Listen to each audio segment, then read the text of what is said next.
Pen is inevitable. अगर आप इंसान हो तो आपको दर्द कभी ना कभी महसूस होएगा ही ज़िंदगी में। This is going to be the most important video. आज तक मैंने जितने भी वीडियोज़ अपलोड किए हैं इससे इम्पॉर्टेंट कुछ भी नहीं है, ठीक है। Today we are going to discuss the neuro science of pain. We are going to discuss the bio psycho socio model of pain, जो कि मॉडल है by of doctor Rachel Zoffness. इनका एक पॉडकास्ट मैंने देखा है, इवन 2 पॉडकास्ट देखे थे। आप भी देख सकते हो, पॉडकास्ट रिकमेंड कर देता हूँ। जो लोग देखना चाहते हैं डिटेल्स में सीधा पॉडकास्ट देखो, the truth about managing chronic pain, doctor Joffnis, ठीक है। इनकी एक बुक भी है the pain management workbook, वो भी आप बाय कर सकते हो। अगर आप क्रॉनिक पेन से ग्रस्त हो, क्रॉनिक पेन झेल रहे हो बहुत सालों से, आप एक डॉक्टर हो, फिजियो हो, ट्रेनर हो, या कोई भी इंडिविजुअल हो जो पेन के बारे में जानना चाहता है, तो आप ये वीडियो देख सकते हो जिसमें मैं सब कुछ समराइज़ करने वाला हूँ, या आप डायरेक्टली पॉडकास्ट जाके देख सकते हो। स्टार्ट करते हैं, ठीक है। No brain no pain. जो पेन है वो ब्रेन में कंस्ट्रक्ट होता है। एग्जाम्पल के साथ समझाता हूँ। एक बार एक कंस्ट्रक्शन वर्कर था, वो ना गिर गया। वो गिर गया तो क्या हुआ, नीचे एक नेल थी, बहुत बड़ी नेल थी, 7 इंच की नेल थी, इतना जितना मेरा हाथ है, ये ज़्यादा ही होगा 7 इंच से। सीधा उसका जूता फाड़ के ऊपर निकल गई। वो बंदा दर्द में चीख रहा, चिल्ला रहा, उसको उठा के हॉस्पिटल ले जाया गया। उसको ओपियोइड्स दिए गए, इंजेक्शंस दिए गए, वो बहुत दर्द में था। फिर डॉक्टर्स ने भाई उसका जूता काटा, देखा भाई कितना इंजरी हुआ है वहाँ पे, और सब शॉक हो गए। वहाँ पे कोई भी इंजरी नहीं हुई थी। एक्चुअल में जो उसका जो नेल था ना, वो दोनों टोज़ के बीच से सीधा निकल गया ऊपर, लेकिन उससे इतना दर्द क्यों हो रहा था। फिर जो साइंटिस्ट है वो सोच में पड़ गया, यार ऐसा कैसे हो सकता है, इसको तो कोई हार्म हुआ ही नहीं है और इसको इतना दर्द क्यों हो रहा है। क्योंकि जो पेन है वो ब्रेन में कंस्ट्रक्ट होता है जनाब। इवन एक और केस भी था जिसमें आई थिंक एक व्यक्ति के यहाँ पे स्क्रू चला गया, कुछ डिफ्लेक्ट हो गए, तो जब आई थिंक उसने शूट किया, कुछ ऐसा हुआ, मुझे एग्जैक्टली नहीं पता। वो वहाँ से बाउंस होके उसके यहाँ चला गया, और उसको 1 हफ्ते तक यहाँ पे हल्का हल्का सा दर्द था। जब वो हॉस्पिटल डेंटिस्ट के पास गया तो इतना बड़ा वहाँ पे स्क्रू गया हुआ था, उसे पता भी नहीं था। तो 2 इंस्टेंस से एक जगह पे डैमेज हुआ ही नहीं और बंदा दर्द से चिल्ला रहा है, और एक जगह डैमेज तो ज़बरदस्त है लेकिन उस बंदे को इतना दर्द नहीं हो रहा। तो ये डिपेंड करता है आपकी ब्रेन को कितना थ्रेट लग रहा है उस सिचुएशन में। जितना थ्रेटेंड ब्रेन फील करेगा उतना दर्द तुम्हें महसूस होएगा। बात समझ रहे हो। जितना डर तुम्हारे दिमाग को लग रहा है उसके अकॉर्डिंगली वो पेन प्रोड्यूस करेगा, ठीक है। और जो पेन प्रोड्यूस होएगा, ये सिस्टम बहुत बार फेल कर जाता है। फेल कैसे कर जाता है कि दर्द वहाँ पे एक्चुअल टिश्यू डैमेज नहीं है, फिर भी तुम्हें दर्द हो रहा है। बॉडी के सारे सिस्टम्स फेल हो सकते हैं, दिमाग कुछ गलत भी इंटरप्रेट कर सकता है और वहाँ पे पेन प्रोड्यूस हो सकता है। इसलिए ये वीडियो को देखना समझना बहुत इंपॉर्टेंट है आपके लिए। आपके दर्द का सॉल्यूशन ट्रीटमेंट आपको मिल सकता है इस वीडियो में। बिकॉज मुझे भी बहुत पेन रहा है पास्ट में, मैंने बहुत कुछ समझा, जाना, इस बारे में बहुत पढ़ रहा हूँ, और जितना भी पढ़ रहा हूँ आप लोगों के साथ शेयर करना चाहता हूँ। और अगर आप ये सब कुछ समझना चाहते हो, बहुत इंपॉर्टेंट है। ब्रेन की फंक्शनिंग को समझना बहुत इंपॉर्टेंट है, न्यूरो साइंस को समझना, ठीक है। ब्रेन क्या है, ब्रेन एक डेंजर डिटेक्टर है, ठीक है। Pain is your body's danger detecting system, ठीक है। दर्द आपको बचाने के लिए बना है। जिन कुछ इंडिविजुअल्स में दर्द का सेंसेशन नहीं होता और वो जल्दी मर जाते हैं, क्योंकि अगर आपको दर्द महसूस ही नहीं होता तो मैं किसी ऐसी जगह पे कोई बहुत गर्म सरफेस पे हाथ रख दूंगा, हाथ जल जाएगा, मेरे को दर्द महसूस ही नहीं होएगा, मेरी टांग टूट गई लेकिन मैं दौड़ ही रहा हूँ। तो pain is very important protective mechanism है, उसी की वजह से हम सर्वाइव करते हैं आज तक। लेकिन कई बार दिमाग के डरने की वजह से, एक्चुअल थ्रेट नहीं है लेकिन सिर्फ दिमाग डर रहा है, बहुत ज़्यादा पेन प्रोड्यूस हो सकता है। क्रॉनिक पेन के केसेस में ये चीज़ बहुत महत्व रखती है, और जो हमारा बेसिक सिस्टम है, हेल्थ केयर सिस्टम है, वहाँ पे इसे सिर्फ बायोलॉजिकल लेवल पे, फिजियोलॉजिकल लेवल पे ट्रीट किया जाता है। सिर्फ आपको दवाई दी जाती है, लेकिन आपका साइकोलॉजिकल, सोशोलॉजिकल, इन 2 पार्ट्स को निगलेक्ट कर दिया जाता है। दैट मीन्स 2/3 पार्ट को आपने निगलेक्ट कर दिया। 33% जगह पर ही काम हो रहा है, 66% एरिया पे काम नहीं होता जनाब। तो उस एरिया को इंटीग्रेट करने के बाद मेडिसिन की ज़रूरत होती है कुछ जगह में, पेन रिजॉल्व किया जा सकता है बहुत सारे केसेस में, ठीक है। तो जो जितने भी मैंने नोट्स बनाए हैं, मैं सब कुछ आपके साथ डिस्कस करने वाला हूँ। थोड़ा सा लंबा वीडियो हो सकता है, बहुत कुछ सीख के निकलोगे डेफिनेटली, ठीक है।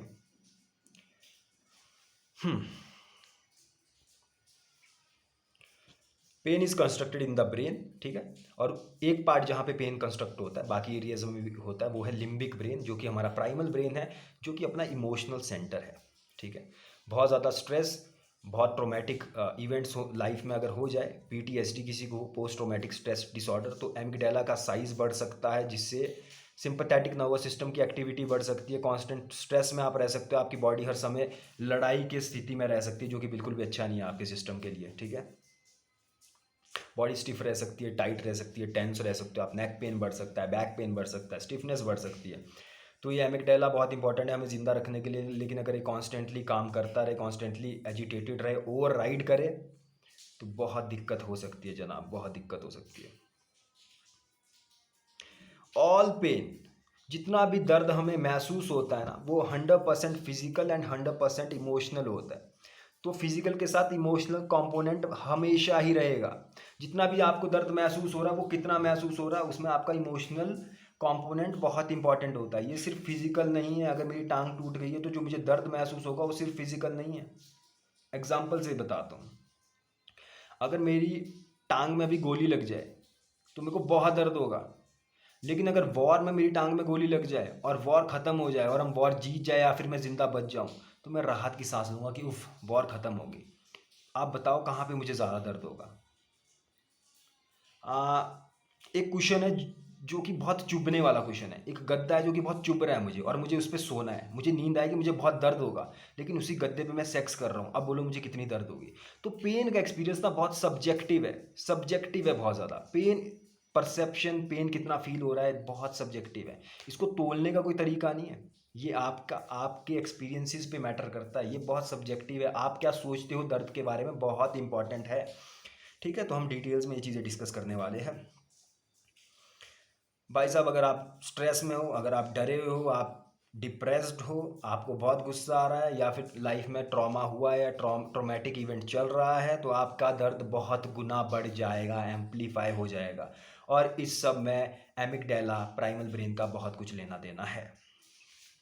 मेडिटेशन, योग निद्रा, हिप्नोसिस, बॉडी को जब आप रिलैक्स करते हो, वो पीटीएसडी के पेशेंट्स में जहाँ पे एमिगडाला का साइज बढ़ गया है उसे श्रिंक कर सकता है। और प्री फ्रंटल कॉर्टेक्स, जो आपका कॉन्शियसनेस वाला ब्रेन है, जो इंसान को इंसान बनाता है, उसे, उसका साइज बढ़ाता है, एमिगडाला को श्रिंक करने में हेल्प कर सकता है। तो ये चीज़ें तभी इतना ज़्यादा हेल्प करती है। बाकी इसमें मैं और बताऊंगा आपको, ठीक है। यार देखो, अगर किसी को दर्द है या किसी को डिप्रेशन है, किसी को डायबिटीज़ या किसी को ट्रॉमा भी है, तो बायोलॉजिकल फैक्टर के साथ उसका साइकोलॉजिकल फैक्टर भी इंक्लूड होगा और सोशियोलॉजिकल फैक्टर भी इंक्लूड होगा। कोई भी बीमारी है उसमें 3 फैक्टर्स इंक्लूड होते हैं। डायबिटीज़ में सिर्फ दवाई से बात नहीं बनेगी, उसका लाइफस्टाइल क्या है, उसका रिलेशनशिप्स कैसे चल रहे हैं उस समय में, ठीक है। ये सारी की सारी चीज़ें, साइकोलॉजिकल स्टेट क्या है उसका, वो इफेक्ट करेगा उसको डायबिटीज़ क्यों हुआ है। ब्लड प्रेशर, जिसको हम एक फिजिकल बीमारी समझते हैं, आपका फिजिकल मार्कर्स होता है, आपका ब्लड प्रेशर कितना है ना, फिजियोलॉजिकल मार्कर्स, आपका कोलेस्ट्रॉल कितना है। अगर किसी व्यक्ति को बहुत अर्ली चाइल्डहुड में कोई ट्रॉमा हुआ है, तो बहुत चांसेस है लेटर ऑन लाइफ में उसे क्रॉनिक पेन होने के चांसेस बढ़ जाते हैं। अगर आपका बचपन में कोई ट्रॉमा हुआ है आपके साथ, आपका सिंपैथेटिक नर्वस सिस्टम बहुत फायर अप किया उस समय, या फिर उसके बाद फायर्ड अप ही है, उस ट्रॉमा के बाद बहुत तरह के ट्रॉमा होते हैं, बहुत ज़बरदस्त स्थिति से लोग गुजरते हैं। वॉर हो सकती है, किसी लव्ड वन की डेथ हो सकती है, अपने सामने आपने देखा है लोगों को मारते हुए। वॉर्स में ऐसा होता है, जो सोल्जर्स होते हैं, बहुत soldiers PTSD, post traumatic stress disorder से ग्रस्त हो जाते हैं, ठीक है। तो यहाँ पे बहुत दिक्कत आ सकती है यार, बहुत दिक्कत आ सकती है, ठीक है। अगर आप सिर्फ बायोलॉजिकल मार्कर पे काम कर रहे हो, अगर आप सिर्फ दवाइयों के बेसिस पे चल रहे हो, तो सिर्फ आप 1/3 पार्ट पे काम कर रहे हो। बीमारी का सॉल्यूशन ये है तो सिर्फ इस पे ही काम हो रहा है, ये आप छोड़ रहे हो। 66.66% जो एस्पेक्ट है उस पर काम नहीं हो रहा, ठीक है, ठीक है। If you actually want to treat pain, you must be targeting all the things you are thinking, you are feeling, how you are behaving, how you are managing your pain, your physical body। Her cheese matter कर रही है, हर चीज़ matter कर रही है। तुम क्या सोच रहे हो अपने दर्द के बारे में, अपनी लाइफ के बारे में, तुम्हारी ज़िंदगी की क्या स्थिति है, ठीक है, तुम क्या सोचते हो, तुम क्या फील करते हो, तुम्हारा बिहेवियर कैसा है अपने पेन को लेकर, ठीक है, या लोगों के साथ, तुम्हारे कोपिंग मैकेनिज्म क्या है। और आपकी फिजिकल बॉडी में अगर दर्द है, मान लो मेरा कंधा डिसलोकेट हो जाता है या मुझे एसीएल टीयर हो जाता है, वो फिजिकल बॉडी में मेरे को चोट लग गई है, लेकिन मेरे को पेन कितना होगा वो बाकी फैक्टर्स पे डिपेंड करता है। बात समझ रहे हो। पेंडेमिक में क्या हुआ, एक इंसान के साथ सबसे बुरी चीज़ पता क्या की जा सकती है, उसको आइसोलेट कर देना। वी आर सोशल बीइंग्स, हमें एक दूसरे की ज़रूरत है। पैंडेमिक ने क्या किया, आपको आइसोलेट कर दिया, लोगों की एंशियसनेस बढ़ गई, है ना, एंजाइटी बढ़ गई, ये सिंपैथेटिक नर्वस सिस्टम का रिस्पांस बढ़ गया, हर जगह नेगेटिविटी ही नेगेटिविटी है, थ्रेटेंड फील किया लोगों ने, जान पे बात आ गई, तो डिप्रेशन के केसेस बढ़ गए, ड्रग का यूज़ बढ़ गया, समझ रहे हो, अल्कोहल ज़्यादा बिकना स्टार्ट हो गई, सोशल मीडिया, ये सारी चीज़ों का यूज़ बढ़ गया। कितने लोगों ने सुसाइड किया, कितने लोग बहुत ज़्यादा डिप्रेस्ड हो गए, लोगों की मानसिक स्थिति पे बहुत असर पड़ा है। ह्यूमन इंटरेक्शन होता है, हम वर्चुअल वर्ल्ड के लिए डिज़ाइन नहीं है, ठीक है। हाँ, कोपिंग मैकेनिज्म बहुत मैटर करता है, तुम कैसे एक्ट करते हो, कैसे बिहेव करते हो अपने पेन, जब तुम्हें दर्द होता है, अपने दिनचर्या में कैसा रहता है तुम्हारा, वो दर्द को डायरेक्टली इफेक्ट करता है। सोशोलॉजिकल डोमेन में कौन आता है, सोशोलॉजिकल डोमेन जिसमें हमने बात की बायो साइको सोशियो, इसमें जो सोशोलॉजिकल डोमेन है उसमें तुम्हारे रिलेशनशिप्स, तुम्हारे परिवार के साथ तुम्हारे रिलेशनशिप्स कैसे, तुम्हारे दोस्तों के साथ तुम्हारे रिलेशनशिप्स कैसे, तुम्हारा स्कूल कैसा चल रहा है, सोशल मीडिया तुम्हें क्या बेच रहा है, मीडिया में न्यूज़ क्या आ रही है, ठीक है, काम पे तुम्हारे साथ जो स्टाफ है वो कैसा है, ये सब कुछ डिटरमाइन करेगा आपको कितना दर्द महसूस हो रहा है। और अगर यहाँ पे बात ख़राब है, फैमिली के साथ अनबन हो रही है, दोस्ती ख़राब हो रही है, स्कूल में तुम्हें बुली किया जा रहा है, सोशल मीडिया तुम्हें नेगेटिविटी बेच रहा है, ठीक है, मीडिया में ये बताया जा रहा है कोरोना वायरस से कितनी डेथ्स हो रही है, और काम पे तुम्हारा वर्क एनवायरनमेंट अच्छा नहीं है, टॉक्सिक है, दर्द बहुत मैग्नीफाई हो जाएगा। और अगर इसका ऑपोजिट है तो दर्द कम हो जाएगा, दर्द आपको कम महसूस होगा, आपकी फैमिली लाइफ अच्छी चल रही है, आपके दोस्तों के साथ रिलेशनशिप मस्त चल रहे हैं, स्कूल में सब मस्त हो रहा है, मीडिया में आप अच्छी चीज़ें, चलो मीडिया का तो वहाँ पे आप क्या चूज़ कर रहे हो, आप कितना ब्लॉक कर रहे हो नेगेटिविटी को, है ना। और वर्क इन्वायरमेंट, अब वर्क इन्वायरमेंट तो हम छोड़ भी नहीं सकते ना अपनी जॉब्स एकदम से, है ना, हम छोड़ नहीं सकते अपनी जॉब्स, अगर आप वहाँ पे वर्क इन्वायरमेंट बहुत अच्छा है तो आपको बहुत हेल्प करेगा वो, ठीक है। सोशियो इकोनॉमिक बहुत इंपॉर्टेंट, आप ट्रीटमेंट अफोर्ड कर सकते हो कि नहीं कर सकते हो, हैं। अगर किसी को पता चलता है कि हाँ भाई मुझे ये कंडीशन है, लेकिन आप अफोर्ड ही ना कर पाओ, तो बहुत ज़्यादा एनजाइटी प्रोवोक करता है बॉडी में। ये मेरे साथ बहुत होता था इनिशियली, जब मैं इन सब चीज़ों के बारे में पढ़ रहा था, तो मैं देखता था कि मैं किसी प्रोफेशनल से कंसल्ट करूँ, और उनकी जो कंसल्टेशन होती थी $400 $500 एक घंटे का, जो कि मैं अफोर्ड नहीं कर सकता था, मैं अभी भी अफोर्ड नहीं कर सकता। उससे बहुत ज़्यादा एनजाइटी मुझे होती थी, बहुत ज़्यादा एनजाइटी मुझे होती थी, ठीक है। तो भाई तुम किस कल्चर में रहते हो, तुम्हारे आसपास का इन्वायरमेंट क्या है, तुम्हारा लाइफस्टाइल क्या है, तुम्हारे इन्वायरमेंट का डायरेक्ट इफेक्ट होता है तुम्हारी हेल्थ पे। तो ये सारी चीज़ें भी आपके दर्द के परसेप्शन को अफेक्ट करेगी जनाब। तुम्हारा जो दिमाग है ना तुम्हारी बॉडी से 100% ऑफ द टाइम कनेक्टेड रहता है, ठीक है। तो यहाँ पे कांस्टेंट इंफॉर्मेशन का, हाँ, एक्सपोर्ट इंपोर्ट चला रहता है ना, आयात निर्यात चला रहता है, जो भी उसे कहते हैं। हाँ, there is a vital role of brain in pain, दिमाग का ना बहुत अहम रोल है, मैंने पहले ही कह दिया है आपको, दर्द दिमाग में बनता है। तो यहाँ पे कैसे सोचना है, कैसे खुद को डिसंगेज करना चीज़ों से, बहुत इंपॉर्टेंट है। CBT, कॉग्निटिव बिहेवियरल थेरेपी, अगर आपने इसके बारे में सुना है, ठीक है, तो आप जब साइकोलॉजिस्ट के पास जाते हो तो वहाँ पे इसे यूज़ किया जाता है। देखो, लोकस ऑफ कंट्रोल, अगर आप लोगों को पता है, ज़िंदगी में हमारे साथ कुछ भी हो रहा है, अगर हमें दर्द हो रहा है, क्रॉनिक दर्द है, बहुत सालों से मेरी पीठ में दर्द है, गर्दन में दर्द है, या फिर कुछ लोगों को फाइब्रोमाइग्लिया भी होता है, जहाँ पे उन्हें 15-15 20-20 जगह पे दर्द होता है, और मेडिकल साइंस उसे एक्सप्लेन नहीं करती। क्रॉनिक फटीग सिंड्रोम भी होता है, मेडिकल साइंस उसे एक्सप्लेन नहीं कर सकती, डॉक्टर्स वहाँ पे हेल्पलेस है, तो उनको ओपियोइड्स दिए जाते हैं, उनको मेडिसिन दी जाती है, लेकिन फिर भी उनका दर्द नहीं जाता। इस पर भी हम बात करेंगे, ओपियोइड्स क्यों काम नहीं करते, ठीक है। ठीक है जी। पेन एक ऐसी चीज़ भाई जो कि अपने कंट्रोल से बाहर है, एक्सटर्नल है, लोकस ऑफ कंट्रोल, मेरे ज़िंदगी में जो भी हो रहा है मेरे हाथ में नहीं है वो, तो आपको एज अ विक्टिम फील होता है, ठीक है, विक्टिम फील होता है। आपके साथ क्या हुआ ये मैटर नहीं करता, आप उसे इंटरप्रेट कैसे करते हो ये मैटर करता है। विक्टिम माइंडसेट से दर्द बढ़ता है, अबंडेंट माइंडसेट से दर्द कम होता है। जब मैं विक्टिम माइंडसेट से सोचता था ये दर्द में मुझे क्यों हो रहा है यार, मेरे साथ ऐसा क्यों हुआ, मेरे दर्द बढ़ जाते थे। जब मैं अपने दर्द पे फोकस करता था, टेंशन देता था, उसमें मेरे दर्द बढ़ जाते थे। जब मैं किसी को अपने दर्द के बारे में बताता था, मेरे दर्द बढ़ जाते। मैंने बहुत नोटिस किया, बहुत नोटिस किया। फिर विद टाइम मैं इन चीज़ों के साथ डील करना सीख गया। मैं $500 का सेशन नहीं ले सकता, मैंने खुद स्टडी किया जितना मैं कर सका। बट उस प्रोसेस में ना मैंने यार खुद के साथ ना पीस बनाना सीखा, और मेरे को वहाँ पे पता चला ये पेन कितना सब्जेक्टिव एक्सपीरियंस है। हर स्थिति में सेम दर्द महसूस नहीं होता हमें, ठीक है।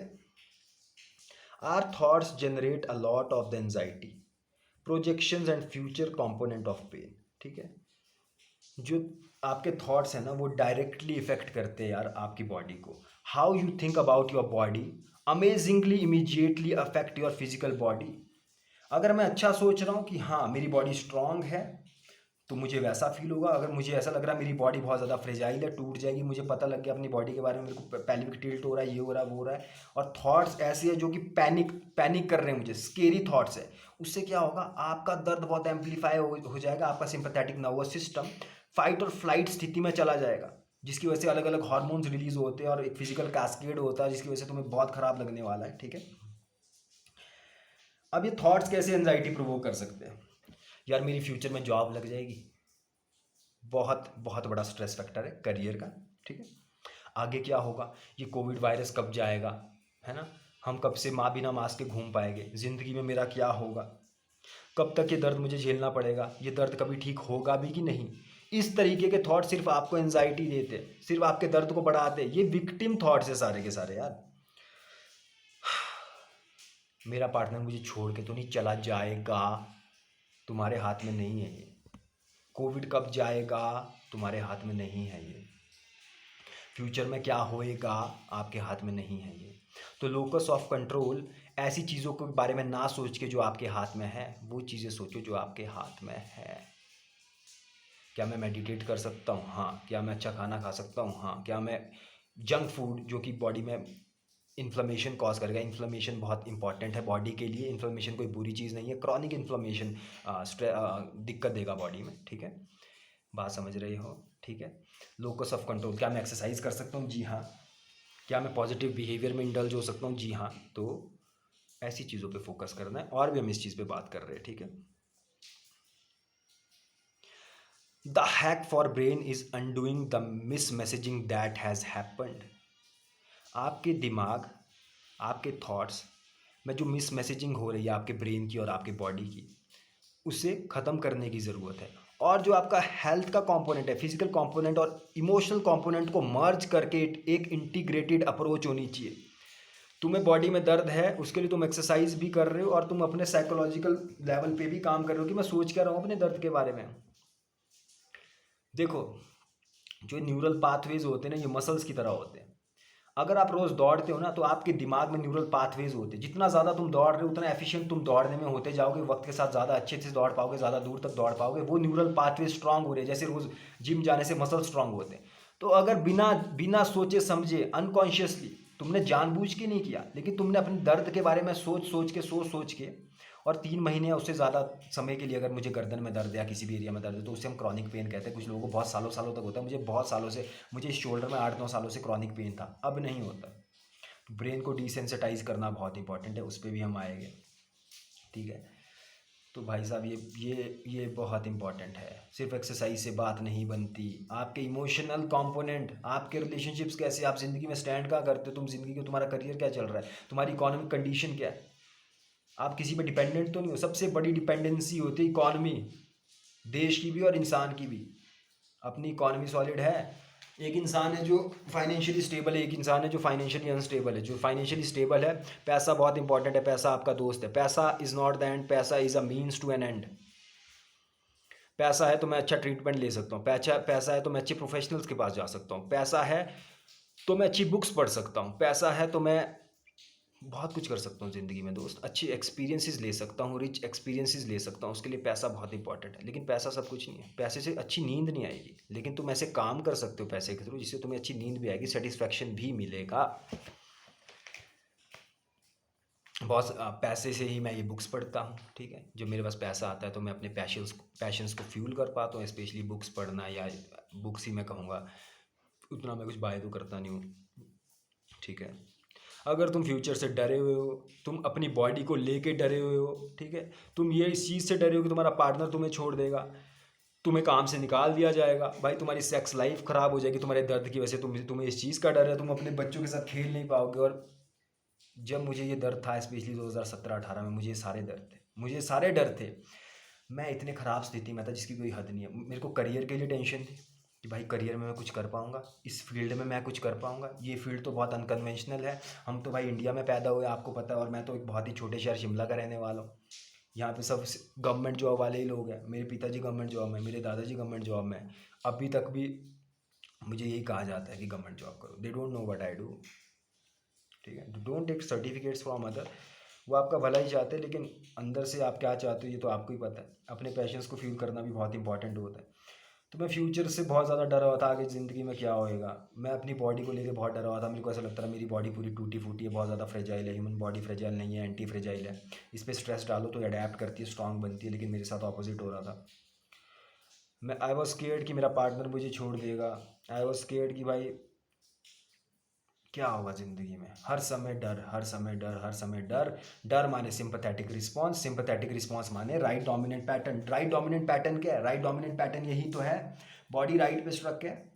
This is the fight and flight stance of the body. अगर तुम कांस्टेंट स्ट्रेस पे हो तो बॉडी लेफ्ट पे नहीं जा रही जनाब। और बहुत ह्यूमन बॉडी पैटर्न में काम करती है, डेफिनेटली करती है। सबको दर्द होता है? नहीं होता। कैसे लोगों को दर्द होता है? जहाँ पे ये सब कुछ हो रहा है, जहाँ पे साइकोलॉजिकल फैक्टर इंक्लूड है, जहाँ पे सोशो लॉजिकल फैक्टर इंक्लूड है। सोशियोलॉजिकल फैक्टर क्या थे? मैं अपनी ट्राइब से दूर, मेरे वहाँ पे कोई दोस्त ही नहीं, बात करने को कोई नहीं। सोशो इकोनॉमिक फैक्टर्स भी थे।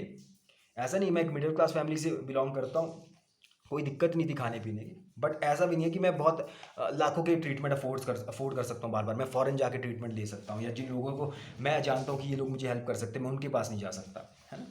तो बहुत दिक्कत थी, बहुत इश्यूज थे, लोगों को दिखा रहा था, सही नहीं हो रहा था। तो दर्द बढ़ गया, दर्द बढ़ गया। और उस टाइम ये न्यूरल पाथवेज इतने स्ट्रांग हुए, मेरे को डिसेंसिटाइज करने में बहुत टाइम लगा, अभी भी टाइम लगेगा। क्योंकि दर्द के बारे में सोच के, दर्द के बारे में पढ़ पढ़ के मैंने वो न्यूरल पाथवे स्ट्रांग कर दिए। इसीलिए फिर मैं इतना पढ़ा, इतना पढ़ा, इतना पढ़ा कि अब मैं एक मोटे मोटे लेवल पे सब समझता हूँ। इसका प्रैक्टिकल एप्लीकेशन कैसे करना है, ये टूल्स को अपनी लाइफ के बेटरमेंट के लिए कैसे यूज़ करना है, उसके लिए मैं सब न्यूरो साइंस समझ रहा हूँ। या फिर पेन, या फिर मैं पॉडकास्ट जब देखता हूँ तो फिर मैं लेक्चर्स बनाता हूँ, हाँ, मैं नोट्स बनाता हूँ। और ये पूरी कॉपी नोट से भरी हुई है। इसमें न्यूरो साइंस से रिलेटेड बहुत ज़्यादा लेक्चर है। हाँ, एक और रिकमेंडेशन है, तुम डॉक्टर एंड्रयू ह्यूबरमैन के लेक्चर्स देखो न्यूरो साइंस पे। या फिर तुम रॉबर्ट सपोल्स्की के भी देख सकते हो, स्टैनफोर्ड के लेक्चर्स है, बट वो ज़्यादा ह्यूमन बिहेवियरल बायोलॉजी पे है। उनकी मैंने एक बुक भी बाय की है आज, यार यहाँ देखो, और भी बुक्स आ रही है। वाई जीब्राज डोंट गेट अल्सर्स, तो इसमें बहुत कुछ बताया है, stress related disease, coping mechanisms, बहुत कुछ बताया है उन्होंने। बहुत ज़बरदस्त बुक है ये भी, ठीक है। तो डर डर डर डर ये सारी चीज़ें आपके लगा देगी भाई साहब, ठीक है। जब तुम फिजिकल और इमोशनल कंपोनेंट को मर्ज करते हो, तुम उसका सोशल कंपोनेंट भी देखते हो, अपने क्लाइंट का या खुद का। या खुद का, मेरे पास जब कोई क्लाइंट आता है और मुझे दर्द बता रहा है, तो वो दर्द ज़रूरी नहीं है उसके टांग में कोई दिक्कत हो रही है, उसका फीमर पूरा मूव नहीं कर रहा, वहाँ पे रिस्ट्रिक्शन है, इम्पीजमेंट है। वहाँ पे सिर्फ फिजिकल कंपोनेंट नहीं है, वहाँ पे उसका इमोशनल कंपोनेंट भी है, जो मुझे नहीं पता। उसकी लाइफ कैसी चल रही है, उसके रिलेशनशिप्स कैसे, वो नींद कितनी लेता है यार, समाज में हायरार्की में कहाँ है वो। देखो, ह्यूमंस ना हायरार्की में काम करते हैं। आपको पता होता है आपका सोशल स्टेटस कहाँ है, और अगर आप सोशल स्टेटस में बहुत नीचे हो तो फिर दर्द बढ़ेगा। इसलिए बहुत इंपॉर्टेंट है लाइफ में बहुत कुछ करना, बहुत इंपॉर्टेंट है लाइफ में फोड़ना। जितना लैडर में ऊपर जाओगे बहुत इंपॉर्टेंट है। स्पेशली मेल्स, मेल्स को जो प्यार मिलता है ना समाज में, बहुत कंडीशनली मिलता है जनाब। तुम फाड़ रहे हो ना, सब तुम्हारे दोस्त है, गली का कुत्ता भी शेर है, गली का कुत्ता भी तुम्हें प्यार देगा, ठीक है। और जब तुम कुछ नहीं करेगा ना, गली का कुत्ता भी भौंकेगा तुम पे।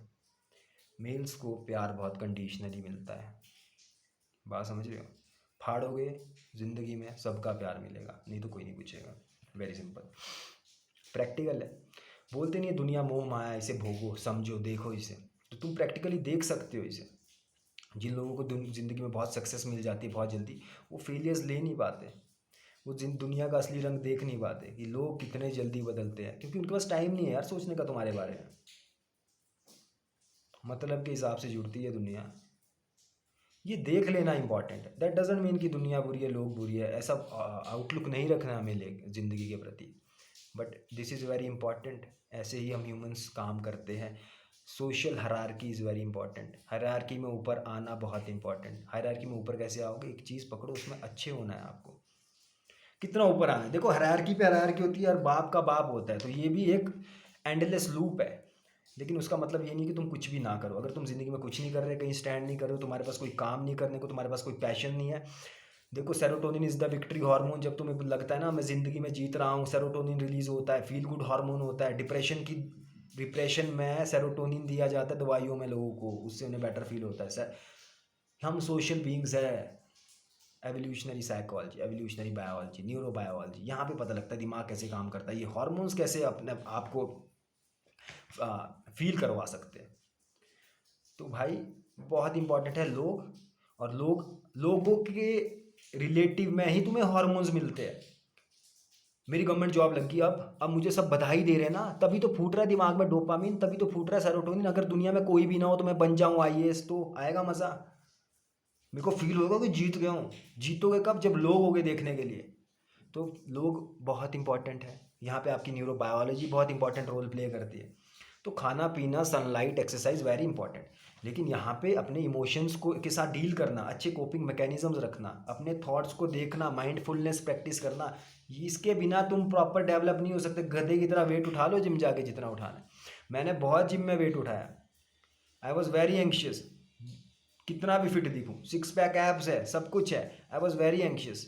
अब मैं काफ़ी बेटर स्थिति पे हूँ, and I am a work in progress, और बेटर होते जाएंगे जनाब, सीखते जाएंगे, ठीक है।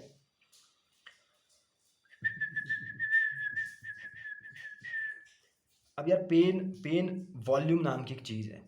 अपना दिमाग है ना, उसमें एक सेंटर है जो कि पेन पेन का जो वॉल्यूम है उसको बढ़ा सकता है या फिर कम कर सकता है, ठीक है। स्ट्रेस, एंजाइटी, मूड, इमोशन और attention. Stress, anxiety, moods and emotion, attention, ये तीन चीज़ें आपका पेन का जो वॉल्यूम है ना, उसका जो मीटर है, उसको बढ़ा भी सकती है, कम भी कर सकती है। कैसे करती है अभी मैं बताता हूँ। उससे पहले मैं ये बताना चाहता हूँ, laughter is a medicine for pain. हंसना, खुश रहना एक पेन किलर की तरह काम करता है। इवन कर्सिंग यार, तुम्हारे साथ तुम्हारा ब्रेकअप हुआ, तुम्हारे दिल में बहुत भरा, तुमने अपने खास मित्र को बोला कि यार वो ऐसी थी वो तैसी थी, अपना गुस्सा निकाला, तुम चीखे चिल्लाए गाड़ी में बैठ के। कई बार मैं करता हूँ जब मैं बाइक चला रहा होता हूँ और कोई नहीं तो मैं जोर जोर से चीखता हूँ। It feels good. ये ऐसा फील क्यों होता है हमें, है? अगर हमारे अंदर बहुत गुस्सा है तो क्या है, वो इमोशन स्टोर्ड है बॉडी में, और इमोशन रिलीज होने चाहिए, स्पेशली नेगेटिव इमोशन रिलीज होना बहुत इंपॉर्टेंट है। वो रिलीज होकर तुम्हें काम फील होता है। इसलिए अपने दोस्त के पास जब तुम अपना फ्रस्ट्रेशन निकालते हो किसी इंसान को लेके, तो तुम्हें बेटर फील होता है। Cursing, we carry around a lot of negative emotion and it needs to come out of the body. बहुत ज़रूरी है नेगेटिव इमोशंस का बॉडी से बाहर निकलना। तुम अपने दोस्त के पास जाके भाई बोल सकते हो, उस इंसान ने मेरे साथ ऐसा किया वैसा किया, तुम रन पे जा सकते हो, तुम दौड़ सकते हो, तुम पंचिंग बैग में पंच मार सकते हो, जैसा मैं भी कर रहा हूँ। ये मैं कर रहा हूँ, ये मैं डेमोन्स्ट्रेशन के लिए कर रहा हूँ। मैं पंचिंग बैग में पंच मार रहा हूँ जोर से, किसी का शक्ल इमेजिन करके दबा के, तो समझ रहे हो। तो वो नेगेटिव इमोशंस बाहर आ रही है। मैं स्प्रिंट कर रहा हूँ, मैं दौड़ने जा रहा हूँ, ठीक है। या तुम थेरेपिस्ट से बात कर रहे हो, या तुम हॉट शावर ले रहे हो, ठीक है। ये सारी चीज़ें क्या करेगी, नेगेटिव इमोशन को बॉडी से बाहर लेके आएगी। लेकिन ध्यान रखिएगा, ये नेगेटिव इमोशंस बाहर ना एक सेफ और कंट्रोल्ड मैनर में आने चाहिए। ऐसे नहीं कि जाके किसी के तुम मुक्के मार रहे हो या तुम किसी का खून ही कर दो जाके, ठीक है। Very important. Emotions are somatic, that means emotion physical होते हैं। अगर तुम्हें नर्वसनेस फील हो रही है, तुम जाके पब्लिक स्पीकिंग कर रहे हो, तुम स्टेज पे जाके बोल रहे हो, तुम डांस कर रहे हो लोगों के सामने, तुम अपने क्रश से बात करो, पेट में बटरफ्लाइज फील होती है कि नहीं होती। फीलिंग्स जिसे हम कहते हैं, इमोशंस, हार्मोन्स तुम्हें अपने बॉडी पे फील होएगा। उल्टी आती है लोगों को, वॉमिटिंग, इसे कहते हैं सिंपैथेटिक रिस्पॉन्स। एक एनाकोंडा है, वो हिरन को खा रहा है, अगर उस समय तुम उसे छेड़ दोगे और उसे डर लगे ना, वो पूरा का पूरा उसको स्पिल आउट कर देगा, उल्टी मार देगा वहाँ पे, उगल देगा उसे और भाग जाएगा। क्योंकि जब फाइट एंड फ्लाइट रिस्पॉन्स होता है, फाइट फ्लाइट फ्रीज, जब एड्रीनलिन रिलीज होता है, एड्रिनल ग्लैंड से भी दिमाग में भी रिलीज होता है, तो बॉडी या तो लड़ती है, हम या तो लड़ेंगे, या तो हम भागेंगे, या तो हम फ्रीज हो जाएंगे, मरने की एक्टिंग करेंगे। ऐसे बहुत जानवर करते हैं जो फ्रीज हो जाते हैं, ठीक है।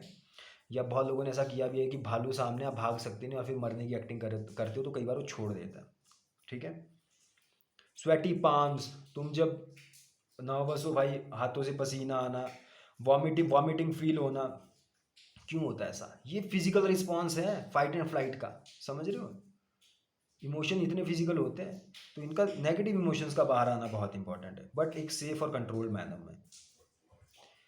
फिर भी हम बहुत सारे लोग जिंदगी में अपने नेगेटिव इमोशंस अब अंदर रख के ही घूमते हैं भाई। सप्रेशन लीड्स टू रिप्रेशन, तो कभी भी सप्रेस नहीं करना। अगर तुम बहुत सप्रेस कर रहे हो ना यार, कभी भी उसका फ्रूटफुल आउटकम नहीं निकलता, ठीक है।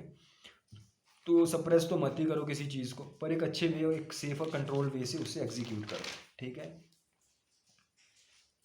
आप देखो, अब वो तीन मैंने बताया था अभी पीछे आपको, ठीक है, कि पेन वॉल्यूम, पेन जो वॉल्यूम है कैसे ऊपर नीचे जाता है, पेन वॉल्यूम।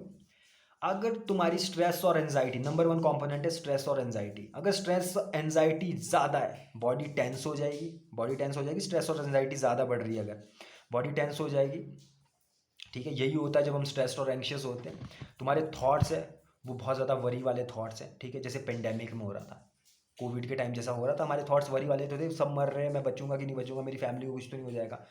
तुम्हारा जो ब्रेन का लिम्बिक सिस्टम है, इमोशनल सेंटर, वो पेन वॉल्यूम को ऊपर बढ़ा देता है। तो तुम्हें जो दर्द महसूस होएगा वो इतना होएगा, अगर इतना होना था ना, दर्द बढ़ जाएगा। दर्द बढ़ा कहाँ, दिमाग में, जो महसूस होएगा ज़्यादा होएगा, ठीक है। दूसरा था मूड एंड इमोशन, अगर तुम्हारा मूड लो है, तुम मिजरेबल फील कर रहे हो, बहुत डिप्रेस फील कर रहे हो, बहुत बेकार फील हो रहा है भाई, दिन नहीं खराब जा रहे, ज़िंदगी में कुछ भी अच्छा हो रहा है, कुछ भी अच्छा नहीं हो रहा है, थॉट्स बहुत नेगेटिव है, क्या होगा? खुशी तो नहीं मिलेगी, बल्कि जो दर्द का सेंसेशन है वो बढ़ जाएगा, ठीक है। तीसरा है भाई साहब अटेंशन, है ना। तीसरा अटेंशन है कि आप कहाँ फोकस करो। अटेंशन में इंक्लूडेड होता है आपका प्री फ्रंटल कॉर्टेक्स, पीएफसी, यहाँ पे लिम्बिक का काम नहीं है, ठीक है। ये लॉजिक रीजनिंग हर इंसान को इंसान बनाता है, ये कॉन्शियसनेस वाला ब्रेन आपका।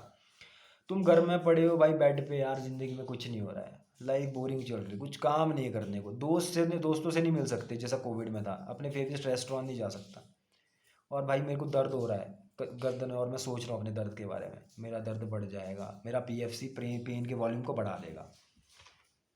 लेकिन कमाल की बात क्या है, इसका ऑपोजिट भी ट्रू है।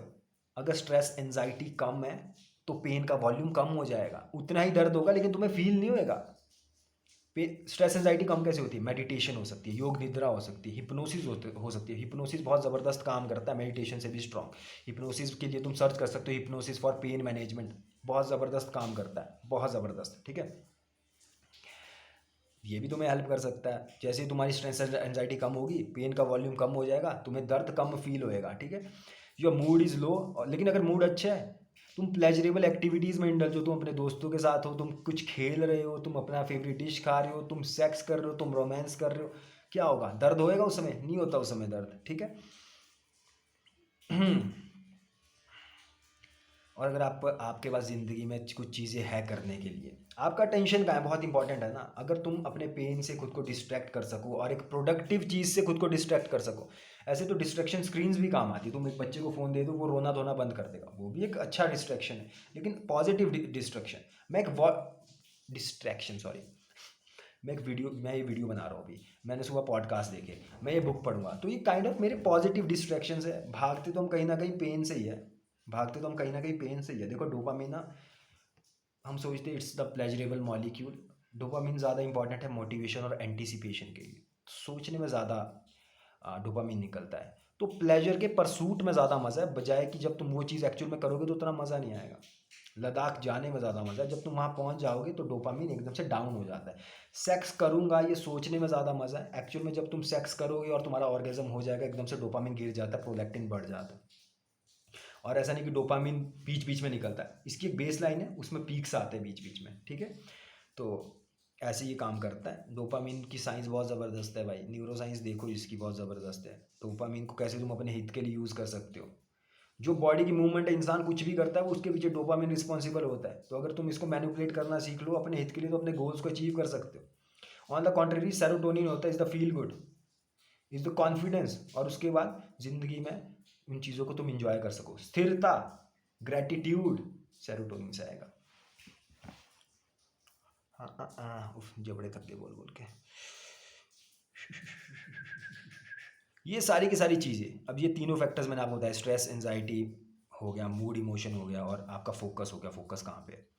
ये चीज़ें आपके पेन को ट्रीट कर सकते हैं बिना दवाई और सर्जरी के। बात समझ रहे हो? और surgery is not the solution. Pain brain में क्रिएट होता है।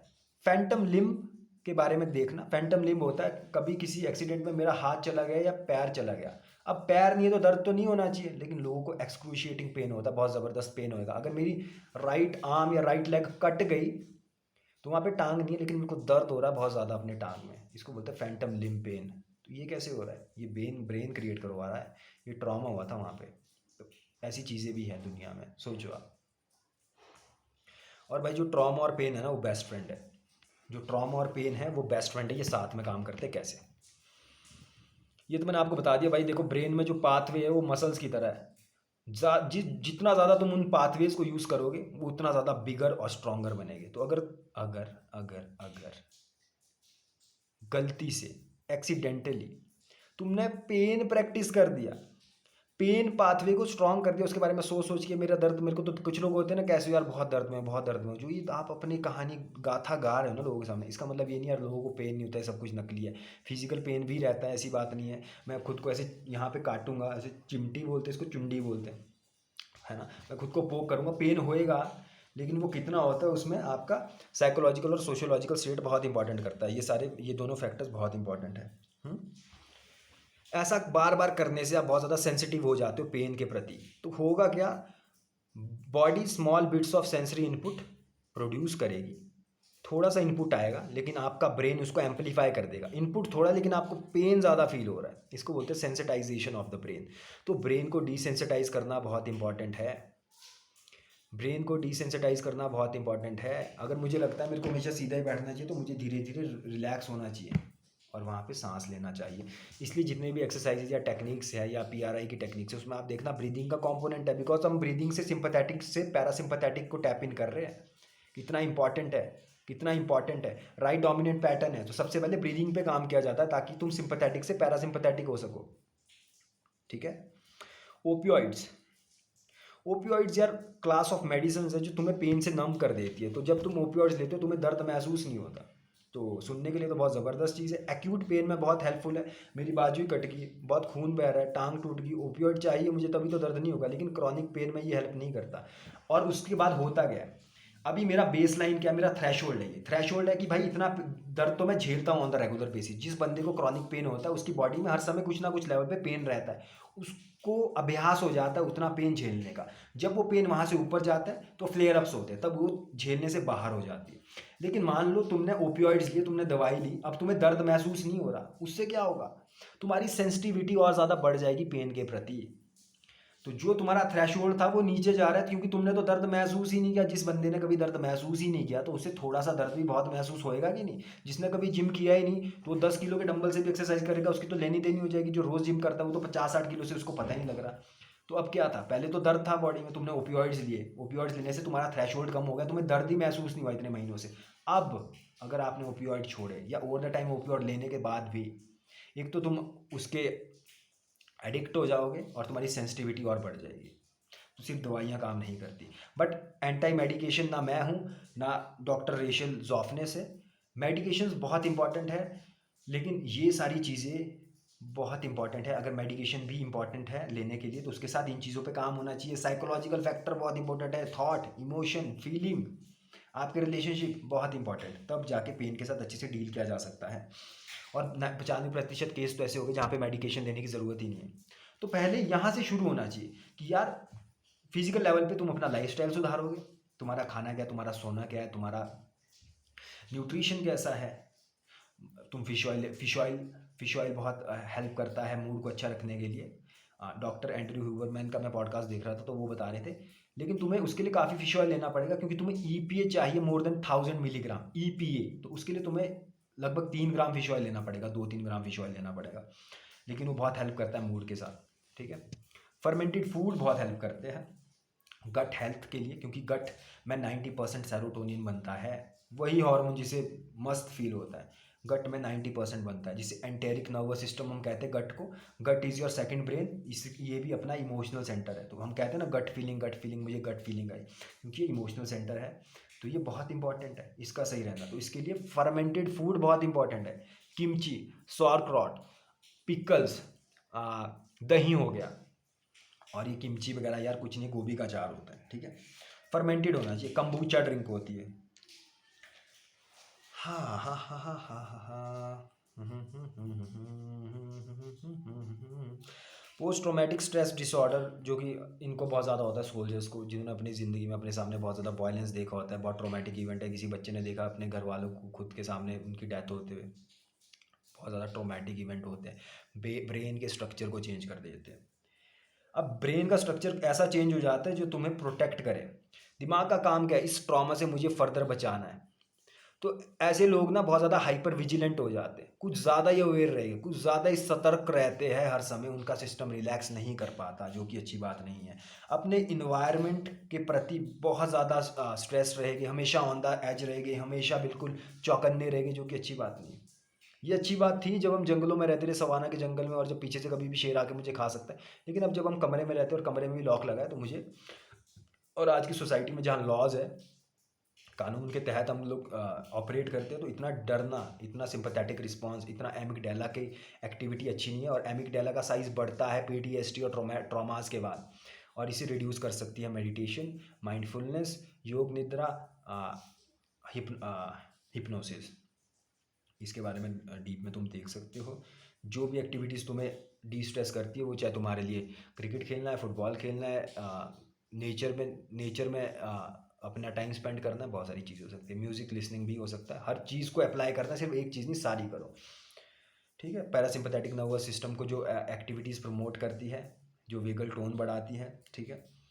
इवन वेगल टोन भी शायद अलर्टनेस के लिए काम करती है। वेगल टोन पे अब स्टडी जो आई है, मैं एंड्रयू ओबरमैन का पॉडकास्ट देख रहा था, वो बता रहे थे कि ये एक्टिवेट करता है।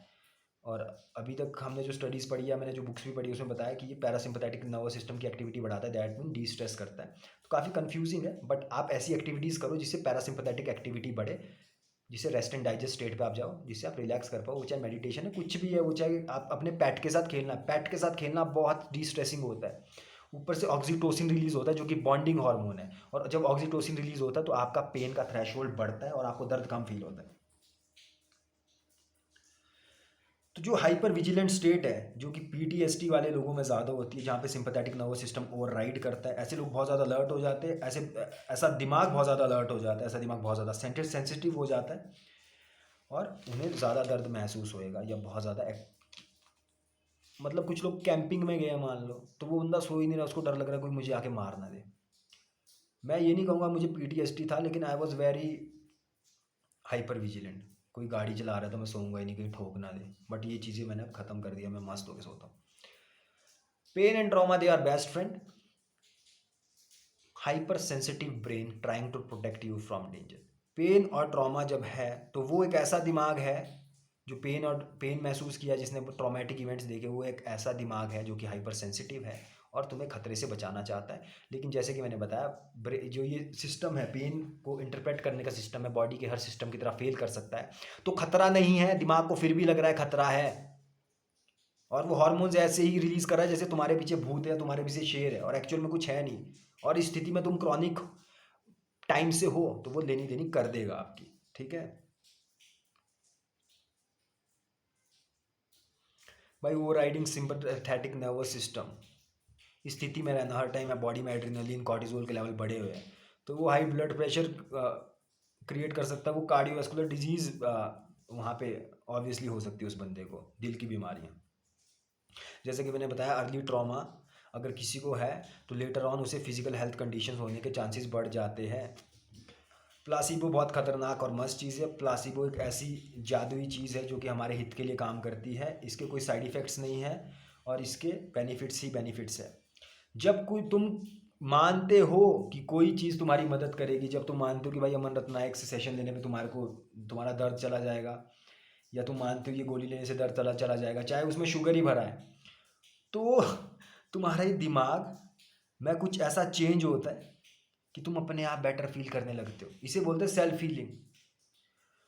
प्लासीबो तभी तो काम करता है। लोग पत्थर को पूजते हैं लेकिन उसमें शक्ति आ जाती है, दिमाग में बहुत शक्ति, हम कहते हैं प्लासीबो। अगर आप कुछ मानते हो, यहाँ पे लोगों के कैंसर्स ठीक हुए हैं उनके अफर्मेशन से आपका थॉट प्रोसेस चेंज होता है। तो अफर्मेशन बहुत इंपॉर्टेंट है। तो प्लासीबो आपके लिए काम कर सकता है। अगर मेरे को लगता है भाई क्रिएटिन लेने से मेरी बॉडी बनेगी तो बनेगी, अगर मेरे को लग रहा है जिम जाने से मेरी बॉडी बनेगी, जिम जाने से बॉडी बनती है, बट मैं सफिशिएंट प्रोटीन भी नहीं ले रहा, लेकिन मेरा बिलीव है खुद पे कि हाँ होएगा। अगर आप मानते हो तो होएगा। न्यूरो साइंस, यार दिमाग में ना जब आप किसी चीज़ को बिल्कुल दिल से मानते हो ना तो वो चीज़ आपके लिए काम करती है। मोटे मोटे में कहूँगा मैं, इसके पीछे की साइंस बहुत है, इसके पीछे हार्मोन्स बहुत काम करते हैं, लेकिन कुछ इसी तरीके से हमारा ब्रेन काम करता है। ब्रेन इमेजिनेशन और रियलिटी के बीच का फ़र्क नहीं जानता। अगर तुम इमेजिनेशन को रियलिटी मान रहे हो तो तुम्हारे लिए वो रियलिटी है, तुम्हारे दिमाग के लिए। तुम्हारे जो थॉट्स है वो तुम्हारे मूड, इमोशन, तुम्हारे स्ट्रेस लेवल को डायरेक्टली इन्फ्लुएंस करते हैं। तो अफर्मेशन काम करता है, हिप्नोसिस काम करता है, जिसमें हम कहते हैं कि हाँ मेरी बॉडी रिलैक्स हो रही है। इवन यार यार मैं भूल गया इसको क्या बोलते हैं, बायो फीडबैक नहीं तो तुम उसमें भी देख सकते हो पॉडकास्ट में। बायो फीडबैक नाम की चीज़ है। मैं तुम्हें बिठाऊंगा एक चेयर पे, मैं तुम्हें बोलूँगा महसूस करो कि तुम्हारे कंधे से हाथ तक गर्म हवाएं जा रही है, महसूस करो तुम्हारी नसों के अंदर गर्म सूप है, हॉट सूप, ठीक है। और कुछ समय में यार एक्चुअल में तुम्हारे हाथ गर्म हो जाएंगे। मतलब तुम देखो क्या क्या कर सकते हो अपने दिमाग के साथ सिर्फ महसूस करने से। लोग, अगर तुम महसूस करोगे, वो होता नहीं है, लोग, वो जादूगर अंगूठा देता मुंह में, तुम्हें ऐसा लगेगा कि भाई तुम दूध पी रहे हो और उस बंदे को एक्चुअल में दूध का टेस्ट आने लग जाता है। आज सुबह ही हुआ कि अरबी की सब्जी बनी थी, और मेरा भाई खाता नहीं है, तो मम्मी ने कहा कि आलू है, और उसको आलू का टेस्ट आ रहा है उससे। दिमाग ऐसे काम करता है।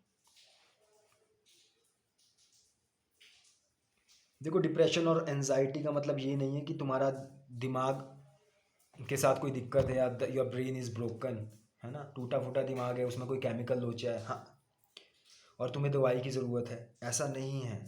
वहाँ पे एक बायोलॉजिकल कंपोनेंट है, बायोलॉजिकल यानी फिजियोलॉजिकल कंपोनेंट है, बट वहाँ पे आपका साइकोलॉजिकल कंपोनेंट भी है, वहाँ पे आपका सोशियोलॉजिकल कंपोनेंट भी है। तो बहुत इंपॉर्टेंट है जिन लोगों को डिप्रेशन है, जो लोग स्ट्रेस में है, अगर आप दवाई ले रहे हो उसके साथ एक साइकोलॉजिस्ट के पास भी जाना, सीबीटी, कॉग्निटिव बिहेवियरल थेरेपी जैसी थेरेपीज़ लेना, लोगों से बात करना, अपने आपके रिलेशनशिप्स, अपने लोगों के साथ कनेक्ट में रहना, सोशलाइज करना, खुद को एक्सप्रेस करना, नेगेटिव इमोशंस को रिलीज़ करना, ये सारी की सारी चीज़ें बहुत इंपॉर्टेंट हैं। Medications are very important but वो सब कुछ नहीं है, ठीक है। उसके साथ सीबीटी जैसी चीज़ें, माइंडफुलनेस, लाइफस्टाइल चेंज, ये हर एक चीज़ एज अ इंटीग्रेटेड अप्रोच जब तुम यूज़ करते हो और दवाइयों पे ही निर्भर नहीं रहते तो तुम्हें ज़्यादा हेल्प होती है। We need to see the whole thing. पूरी पिक्चर देखनी बहुत ज़रूरी है। किसी की अगर बॉडी में दर्द हो रहा है, बैक में दर्द हो रहा है, वो सिर्फ बैक का दर्द नहीं है, उसमें साइकोलॉजिकल कंपोनेंट भी है, उसमें सोशियोलॉजिकल कंपोनेंट भी है ना। एक कोट था, thinking is the disease of human, thinking is the disease of human. और वो नहीं कि क्रिएटिव थिंकिंग, अच्छी सोच, जो हम फालतू का सोचते हैं, जो हम स्ट्रेस लेते हैं, जो हम वर्स्ट के सिनेरियो ही इमेजिन करते हैं, जो हमारा सर्वाइवल थ्रेट रिस्पॉन्स है, जो अपना प्रिमिटिव ब्रेन ओवरराइड करता है। एमिगडाला को तुम ऐसा सोचो बहुत बड़ा हाथी है, और पीएफसी को ऐसा सोचो उसके ऊपर बैठा हुआ इंसान है। इंसान इतना सा है, हाथी इतना बड़ा है, हाथी को कंट्रोल करना आसान नहीं है। ये प्रैक्टिस के साथ किया जा सकता है, तभी तो मेडिटेशन करते हैं जनाब, तभी तो माइंडफुलनेस करते हैं, ठीक है। देखो ह्यूमन जो एक्सपीरियंस है ना, इंसान को एनजाइटी, डिप्रेशन फील होएगा ही होएगा लाइफ में, ठीक है। जब ये ज़िंदगी जब हम जिएंगे, लंबा स्पैन है, ठीक है, अगर हम अपना जिए, ऑब्वियसली अगर डेथ ना हो इंसान की, वी आर सोशल क्रिएचर्स भाई। लेकिन एनजाइटी होना, डिप्रेसिंग एपिसोड्स लाइफ में आना कोई मेंटल इलनेस नहीं है, अगर वो एक्सट्रीम नहीं है। ऑब्वियसली जो एक्सट्रीम है वो मेंटल इलनेस है, बट यहाँ पे ना बहुत ज़्यादा टैबू है, स्पेशली इंडिया में। हम साइकोलॉजिस्ट को नहीं दिखाते, हम इन चीज़ों के बारे में बात नहीं करते, तो कोई अच्छी बात नहीं है। बच्चे में कैसे अंदाज़ा लगाया जाए कि भाई उसे एनजाइटी है, उसके तो सबसे बेस्ट इंडिकेटर है पेट में दर्द होना या हेडेक होना। अगर बच्चा ये कंप्लेंट कर रहा है तो वो एनजाइटी की वजह से होएगा, ठीक है। ये तो मैं आपको बता चुका हूँ, एंटेरिक नर्वस सिस्टम है जो कि गट है, वहाँ 80 to 90% ऑफ सेरोटोनिन बनता है, ये इमोशनल सेंटर है बॉडी का, ठीक है, बहुत इंपॉर्टेंट, ठीक है, बहुत इंपॉर्टेंट। देखो, stress can cause stomach x, vomiting, diarrhoea, constipation. ये चीज़ें होती है ना, जब तुम स्ट्रेस में हो तो पेट में दर्द होएगा, तुम्हें स्टेज पे जाके स्पीच देनी है, लोगों के सामने बोलना है, तो पेट में दर्द होएगा, वॉमिटिंग करने का मन आएगा, भूख नहीं लगेगी तुम्हें हमेशा उस समय, इवन तुम्हारे को पेशाब करने का मन करेगा या तुम्हें बाथरूम जाके 2 नंबर करने का मन करेगा, ठीक है, क्यों? क्योंकि बॉडी उस टाइम फ्लाइट के लिए तैयार है बिल्कुल, कि भागना भी पड़ सकता है, ठीक है।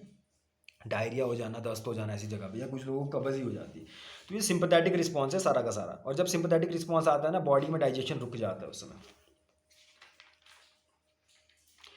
और यार, इमोशंस को रोकना नहीं है, सप्रेस नहीं करना है, नेगेटिव इमोशंस को सप्रेस नहीं करना, इमोशंस को फील करो, खुद से पास होने दो। होता नहीं, हम मेडिटेशन में बैठते हैं, हम सोचते हैं उन बात चीज़ों के बारे में जिससे हम डरते हैं, आराम से मैं बैठ रहा हूँ, वो मैं वर्स्ट के सिनेरियो इमेजिन कर रहा हूँ और उसको रिलैक्स होकर देख रहा हूँ, उस इमोशन को खुद से पास होने दे रहा हूँ, बजाय कि मैं उससे भागता रहूँ, ठीक है।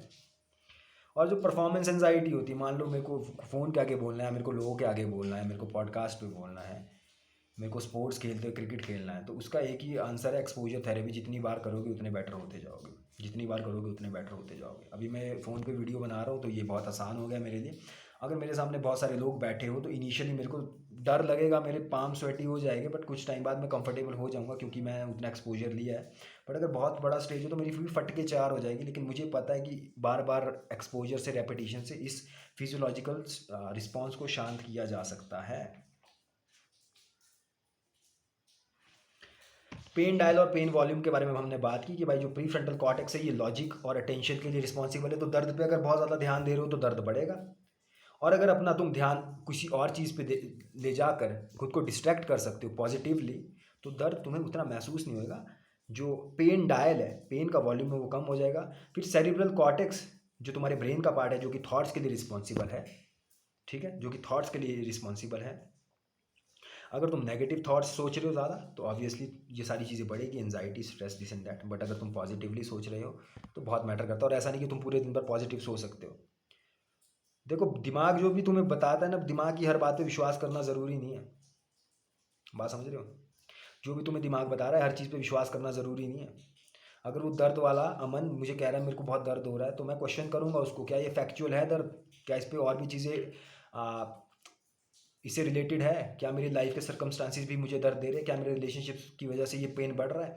तो चैलेंज करना है अपने थॉट्स को, खुद को उनसे आइडेंटिफाई ना करने की कोशिश करनी है, अपने थॉट्स को एक्सटर्नलाइज करना है। ऐसे सोचना है कि जो ये विक्टिम वाली आवाज़ है, मैं नहीं कोई और हूँ, उसको कुछ नाम दे दो।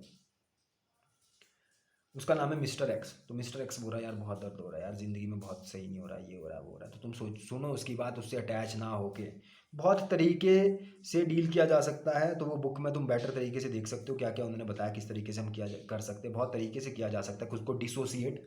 खुद को एक बहुत अच्छा तरीका होता है जीने का कि never associate your self with anything. बोलना बहुत आसान है, करना बहुत मुश्किल। उसी के लिए लोग स्पिरिचुअलिटी की ओर जाते हैं। Your behaviour on a daily basis can change a lot of things. तो भाई तुम्हारी दिनचर्या क्या, तुम लोग रोज़ क्या करते हो, किन बिहेवियर्स में इंडल्ज होते हो, वो तुम्हारे पेन का परसेप्शन, लाइफ की क्वालिटी, हर एक चीज़ को एनहांस कर सकता है और डिस्ट्रक्टिव भी बना सकता है।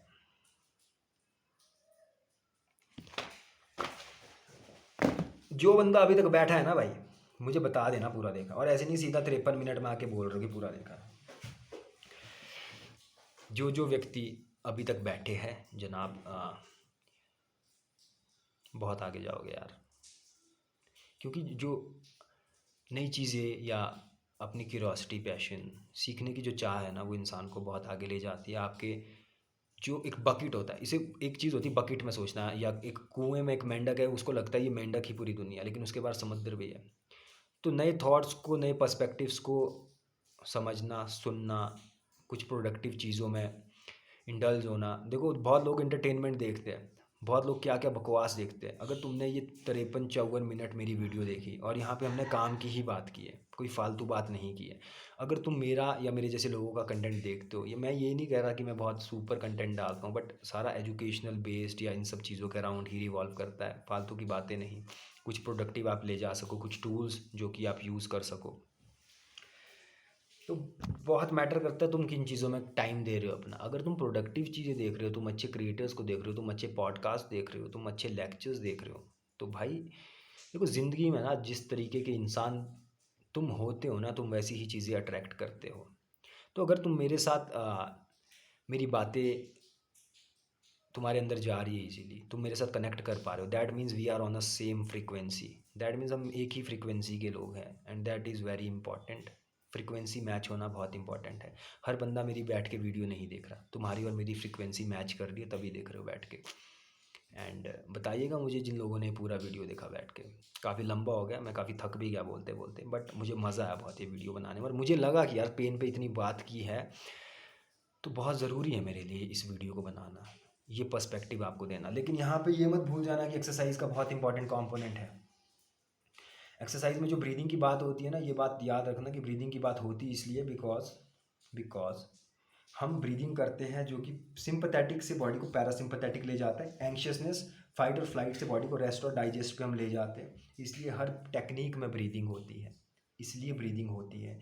उसमें जो आपका साइकोलॉजिकल कंपोनेंट है, जहाँ पे स्ट्रेस है, जहाँ पे दिमाग में कुछ और चल रहा है, तो उसको भी हम शांत करते हैं ब्रीदिंग के थ्रू। इसलिए ब्रीदिंग इंपॉर्टेंट है, इसलिए सारे ड्रिल्स हेल्प करते हैं, इसलिए रिपकेज एक्सपेंशन हेल्प करता है। What is ribcage expansion? Breathing से ही कर रहे हो ना। What is diaphragmatic breathing?